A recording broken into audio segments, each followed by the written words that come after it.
Assalamualaikum warahmatullahi wabarakatuh. Sahabat-sahabatku dimanapun kalian berada, mudah-mudahan kesehatan. Taufik ya Allah selalu menyertai kita semua, amin Allahumma amin. Nah, sahabat-sahabatku, pada kali ini saya akan mereaction video di mana video itu terjadi ketika Robito Alawiyah mengadakan diskusi beberapa hari yang lalu. Nah, saya mengamati terkhusus untuk bagian ahli dalam bidang DNA, di mana tim yang dipercaya oleh Robito Alawiyah itu pada Dr. Zen Alfi Sahab. Beliau didatangkan oleh Robito Alawiyah sebagai ahli di pihak mereka, yang jelas harapannya tentu agar mendukung secara mutlak apa yang diharapkan oleh Robito Alawiyah dan para habaib kalangan balap. Akan tetapi blunder, dan saya katakan rungkat untuk Robito Alawiyah karena tidak gampang dan bukanlah mudah untuk mengendalikan seseorang ahli, terlebih mereka itu adalah seorang dokter yang diangkat melalui sumpah. Jadi tidak gampang untuk diajak diskusi, kompromi, terlebih itu adalah hal yang menyalahi kaidah teori apa yang mereka pelajari. Tetapi walaupun demikian, sedikit tentu, dan saya juga memaklumi karena situasi, kondisi, lingkungan, dan harapan. Saya tahu bahwa Dr. Zen di sana ada satu hal yang beliau rasa tidak nyaman, sehingga materi itu tidak disampaikan secara detail dan gamblang. Kan tapi poinnya, saudara, bahwasanya dengan jelas, tegas, lugas, bahwa apa yang disampaikan oleh Dr. Zen blunder untuk Robito Alawiyah. Karena dia menyampaikan bahwa untuk melacak keturunan seseorang bisa dengan cara tes DNA. Dan merupakan di situ adalah tol, bisa dengan menggunakan jalan tes DNA. Seperti itulah kalimat bahasa daripada Dr. Zen. Sangat amat luar biasa. Bagaimana? Tentu ucapan beliau bahwa itu bukan dari ucapan saya pribadi. Kita simak apa yang dikatakan oleh beliau. Saya minta bicara di sini.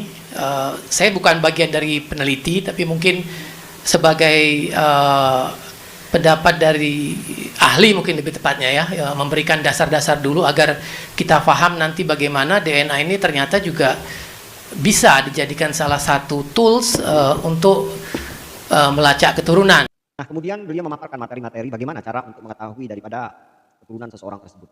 Jadi hemat saya, kesimpulan apa yang diterangkan, yang dijelaskan oleh Dr. Zen, bahwa yang sulit ialah ketika kita mengetahui keturunan seseorang secara murni yang ingin kita ketahui baik dari jalur laki-laki maupun perempuan. Sehingga itu amat sangat sulit kita untuk melacak keturunan seseorang tersebut yang sumbernya harus pada pokok atau di mana terhujung orang yang dinisbatkan. Akan tetapi untuk mengetahui satu jalur, andai kata kita ingin melacak seseorang yang jalur laki-laki, katanya kan mereka Ba'alawi ini kan nasab itu adalah jalur laki-laki, sehingga Dr. Zen menjelaskan tentu amat sangat mudah ketika kita hanya melacak dari satu sisi, karena jelas gap yang turunan itu akan ada pada generasi-generasi berikutnya. Luar biasa menurut saya profesionalnya daripada Dr. Zen memaparkan teori-teori yang beliau dapat ketika menempuh pendidikan, walaupun sekali lagi beliau menyadari bahwa dalam situasi kondisi yang tentu adaptasinya tidak amat sangat mudah, sehingga ada bahasa poles, ada bahasa-bahasa di mana seakan-akan di situ beliau ada sedikit pembelaan tentang ke Robito Alawiyah. Tetapi secara poin, secara umum apa yang bisa kita ambil, bahwasanya tidak ada lagi kilahan dan bantahan, karena jelas keilmuan DNA itu bisa untuk dijadikan salah satu jalan mengetahui asal keturunan seseorang. Nah, saudaraku, kemudian setelah Dr. Zen memaparkan teori tentang tes DNA, di sebelah kanan beliau itu nampak